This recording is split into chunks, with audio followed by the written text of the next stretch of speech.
मैंने पोशाली को दूसरी यानी अपनी वाली मंजिल पर एक दुबले पतले गैर मुल्की से मुस्कुरा कर बातें करते और जीने से नीचे उतरते भी देखा। मुझे यकीन था कि यही वो ज़मीन दोस्त सीक्रेट ऑफिसर है जिसके पास फौलादी सेफ के ताले की कॉम्बिनेशन है। कॉम्बिनेशन से मतलब ये था कि वो लफ्ज़ जिसको मिलाने से सेफ का ताला खुल जाता था। बाद में इसकी तस्दीक हो गई कि यही वो ऑफिसर था और उसका नाम ही समरनॉफ था। गोया पोशाली ने अपने मंसूबे पर अमल दरामद शुरू कर दिया था, लेकिन मेरे हिसाब से हम बड़ी सुस्त रफ्तारी से आगे बढ़ रहे थे। 15 दिन गुजर गए थे और अगर इस तरह मजीद 15 दिन गुजर जाते तो हमारे पास अपने मिशन को कामयाबी से हमकनार करने के लिए बहुत ही थोड़ा वक्त रह जाएगा और इसके बाद तो हमें सिफारत खाने से छुट्टी मिलने वाली थी। अपने एजेंट ने सिफारत खाने से बाहर एक दूसरे से राब्ता पैदा करने से मना किया था। इसी दौरान में मुझे भी निचली मंजिल में जहां आहनी सेफ था जाने का मौका नहीं मिला था। मेरी कमांडो तबीयत एक्शन लेने को बेचैन हो रही थी। वैसे वक्त भी गुजरता चला जा रहा था। मैं इसी उधेड़बुन में एक रोज दोपहर लंच के वक्त खाली राहदारी साफ कर रहा था कि पोशाली को मैंने तय खाने के जीने पर से निकलकर राहदारी से आते देखा।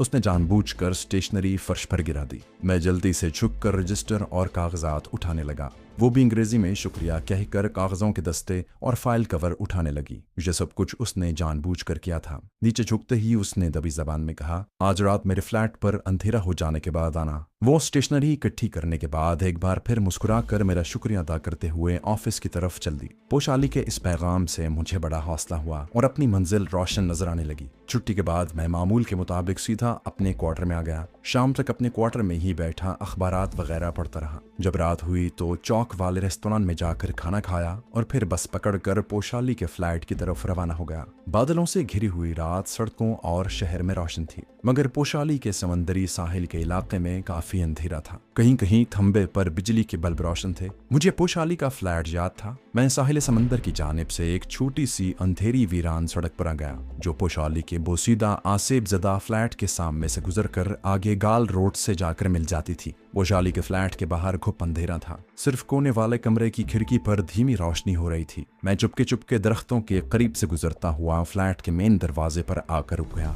और दरवाजे पर आहिस्ता से दस्तक दी। ये एक मखसूस दस्तक थी। थोड़ी देर के बाद पोशाली ने दरवाजा खोल दिया। वो मेरा इंतजार कर रही थी। दरवाजा बंद करने के बाद वो मुझे दूसरे कमरे में ले गई। कमरे में धीमी रोशनी का बल्ब दीवार के साथ लगे ब्रैकेट में रोशन था। पलंग पर पुराने कपड़े और चादरें बिखरी पड़ी थी। मैं कुर्सी पर बैठ गया। पोशाली पलंग पर बैठ गई। कमरे में गहरी खामोशी छाई हुई थी। पोशाली ने उठकर खिड़की का पर्दा हटाकर बाहर झांक कर देखा। दूसरी तरफ फ्लैट का अकबी हिस्सा था। उधर से समंदर की हवा आ रही थी। पोशाली ने खिड़की बंद कर दी और मेरे पास आकर बैठते हुए बोली, जिस आदमी के पास चाणक्य प्लान के सेफ के ताले की कॉम्बिनेशन है, मुझे उसे अपने काबू में करने की हिदायत की गई थी। मैंने बहुत जल्द ये मालूम कर लिया है और मैं इस नतीजे पर पहुंची हूँ कि ये शख्स जिसका नाम समरनॉफ है पत्थर का बना हुआ है, बल्कि एक चलता फिरता पत्थर है। उस पर किसी चीज का असर नहीं होता। मैं समझती हूँ कि सिफारतकारों ने इस मकसद के लिए एक बेहतरीन आदमी चुनकर रखा है। मैंने उसे कहा कि तुम अपनी कोशिश जारी रखो। वो झुंझलाकर बोली, तुम शायद नहीं जानते कि मैं आदमी के दिल को चीर कर उसकी तह तक पहुंच जाती हूँ। समरनॉफ जिस मिट्टी का बना हुआ है, उसको माताहारी जैसी शोहरा आफाक जासूसा भी अगर आ जाए तो अपने जेर असर लाने में कामयाब नहीं हो सकेगी। और हमारे पास इतना वक्त नहीं है। हमें बहुत जल्द चाणक्य प्लान के ब्लूप्रिंट को चुरा कर जहाँ से सरहद पार भिजवाना है। हम जितनी देर करेंगे,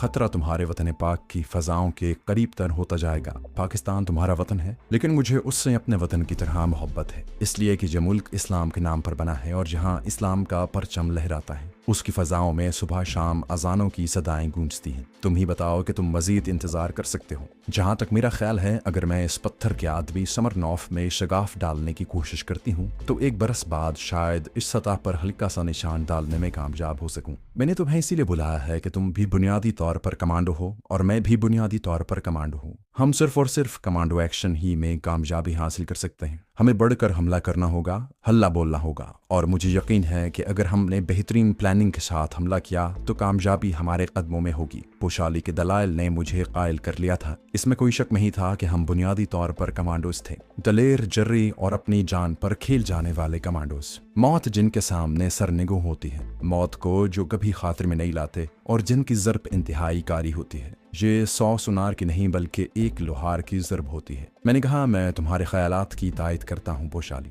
मगर क्या तुम्हारे जहन में कोई प्लान है? मेरा मतलब है, तुमने आहनी सेफ का जायजा लिया है और ये मालूम भी किया है कि वहाँ के क्या हालात हैं और वहाँ रात को गार्ड्स का पहरा कहाँ कहाँ होता है। पोशाली कहने लगी, जिस तहखाने में ये आहनी सेफ दीवार में लगा है वहाँ रात को किसी का पहरा नहीं होता। पहरा सिर्फ बाहर सिफारत खाने के पोर्च में होता है, जहाँ मेरी मालूमात के मुताबिक 2 गैर मुल्की पहरा देते हैं। लेकिन सेफ की हत्थी को एक अलार्म से मुंसलिक किया गया है। कॉम्बिनेशन मिलाकर सेफ को खोलना दूर की बात है। अगर कोई बाहर का आदमी सेफ के हैंडल को हाथ भी लगा दे तो सिफारत खाने के सारे कमरों के अलार्म चीख उठेंगे। हमें कॉम्बिनेशन मालूम करने की बजाय सबसे ज्यादा इस अलार्म को बेकार करने की जरूरत है। मैं नहीं समझती कि ये ऑफिसर समरनोफ दुनिया की हसीन से हसीन तर औरत के दाम में उलझ कर उसे कॉम्बिनेशन के हुरूफ बता देगा। अगर हम इस कॉम्बिनेशन के पीछे लगे रहे तो हम यहाँ अपना वक्त जाया करेंगे और बहुत जल्द वो दिन आ जाएगा जब सिफारत खाने वाले अपने रिवाज के मुताबिक हमको नौकरी से जवाब दे देंगे। उस वक्त हमें बाहर से कमांडो एक्शन करना पड़ेगा।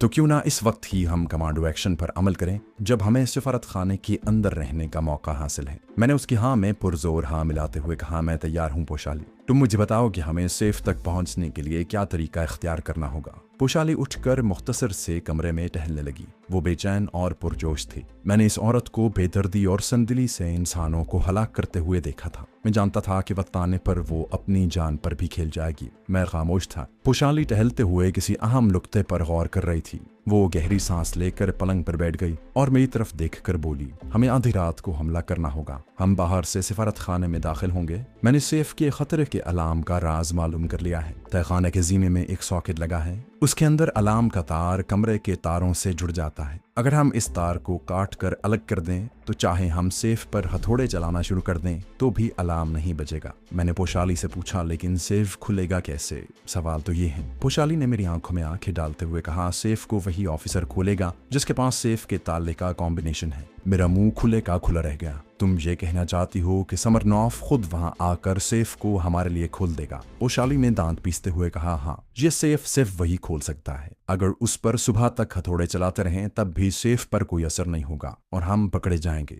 मैंने ये भी देख लिया है कि वो किसी ऐसी धात से तैयार किया गया है कि जिस पर किसी तेजाब का भी असर नहीं होता। ये सारी बातें मैंने वहां बड़ी चालाकी से मालूम की हैं। आखिर मैं इस नतीजे पर पहुंची हूं कि सेफ को समरनॉफ ही खोलेगा। मैंने हैरानी से पूछा, मगर वो कैसे? पोशाली ने कहा, समरनॉफ वहीं सिफारत खाने में रहता है। दूसरी मंजिल में कोने वाले कमरे को उसने अपनी रिहाइश गाह में तब्दील कर रखा है। वो वहाँ फैमिली के बगैर रहता है। गाल फेस होटल से वापस आकर वो खुद को अपने कमरे में बंद कर लेता है और वहीं थोड़ी देर मुताला करने के बाद सो जाता है। हमें उस जगह रात के अंधेरे में अटैक करना होगा। मैं एक कमांडो की हैसियत से पोशाली के ऑपरेशन को समझ गया था। मैं कुछ कहने ही वाला था कि वो हाथों को रगड़ते हुए बोली, लेकिन इसके लिए हमें असलहे की जरूरत है और असलहा हमें अपना एजेंट शायद फराहम न कर सके, क्योंकि वो हमें इस कमांडो मिशन की कभी इजाजत नहीं देगा। वो नहीं जानता कि कमांडो कौन होता है और वो किस तरीके से किसी ऑपरेशन पर अमल करता है और उसका हमला किस कदर अचानक और कारी होता है। मेरे अंदर का कमांडो भी अंगड़ाइयां लेता हुआ बेदार हो गया था। मेरे बाजुओं की मछलियां फड़कने लगीं।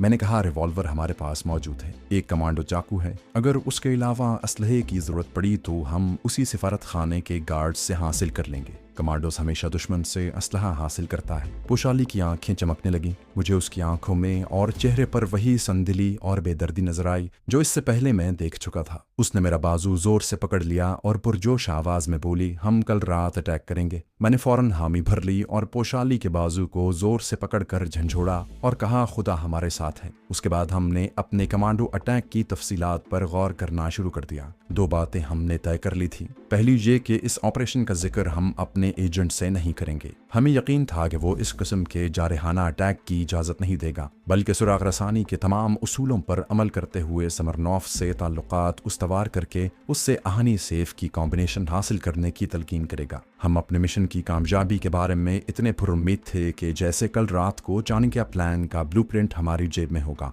और जब हम वो अपने एजेंट को दिखाएंगे तो वो भी दंग रह जाएगा। दूसरी बात हमने ये तय की थी कि हम ब्लूप्रिंट की ओरिजिनल कॉपी यानी मास्टर कॉपी उड़ाएंगे, उसकी फोटो नहीं लेंगे, क्योंकि मुझे गुमान था कि यही ओरिजिनल मास्टर कॉपी है और अगर हमारे हाथ आ जाती तो पाकिस्तान के खिलाफ भारत की जारहाना न्यूक्लियाई सरगर्मियों का एक प्लान काफी अरसे तक मुलतवी हो जाएगा। ये बहुत बड़ी कामयाबी थी। मैं अभी तक सिफारत खाने की निचली जमीन 2 मंजिल में नहीं गया था। मुझे वहां जाने की इजाजत नहीं थी, मगर पोशाली काम निचली मंजिल पर करती थी और उसके चप्पे चप्पे से वाकिफ थी। पोशाली ने नक्शा खोल कर सामने रख लिया और जो जीना ग्राउंड फ्लोर के कॉरिडोर से निचली मंजिल को जाता था उस पर उंगली रखकर बोली, इन सीढ़ियों के आखिर में दीवार पर सॉकेट लगा है। जिसमें अलार्म के तार सफारत खाने के बाकी कमरों में लगे हुए अलार्मों से मुंसलिक हैं। जीने में पहुंचने के बाद हमारा पहला काम इस सॉकेट के तारों को काटना होगा। उसके बाद हम निचली मंजिल में आएंगे। उस वक्त सिफारत खाने का सीक्रेट ऑफिसर मिस्टर समरनॉफ हमारे साथ होगा। कॉम्बिनेशन वही बताएगा, बल्कि सेफ वही खोलेगा। पोशाली की ये तरकीब मेरी समझ से बाहर थी। एक तरक्की याफ्ता मुल्क के आजमूदा कार सीक्रेट ऑफिसर को अगवा करके बतौर जरगमाली अपने साथ रखना कम से कम मुझे नामुमकिन लगता था। मैंने कहा, पोशाली, फर्ज कर लिया हम समरनॉफ को उसके कमरे से अगवा करके अपने साथ निचली मंजिल में ले जाते हैं। हमने मुंह बंद करके रखा है, हमने उसे जकड़ रखा है, लेकिन वो कॉम्बिनेशन हमें क्यों बताएगा? वो तो जहां तक मेरा ख्याल है जान पर खिल जाएगा, लेकिन सेफ का कॉम्बिनेशन हरगिज नहीं बताएगा। और फिर ये खतरा हमारे सर पर मंडलाता रहेगा कि वो किसी भी वक्त हमारे काबू से निकलकर हमारे लिए बलाए नागहानी बन सकता है। फिर वो कोई भी चाल चल सकता है। बहुत मुमकिन है कि आहनी सेफ के अंदर भी कोई ऐसा खुफिया बटन लगा हो जिसको दबाकर वो सिफारत खाने के गार्ड्स को होशियार कर दे और हम वहीं रंगे हाथों पकड़ लिए जाएं। पोशाली ने अपने माथे पर आया हुआ पसीना रुमाल से जज्ब करते हुए कहा, तुम अय्यार जासूसों की तरह सोचते हो, कमांडो बनकर सोचो। अगर हम इन तफसीलात में पड़े रहे तो याद रखो हम अपने मिशन पर कामयाब नहीं हो सकेंगे,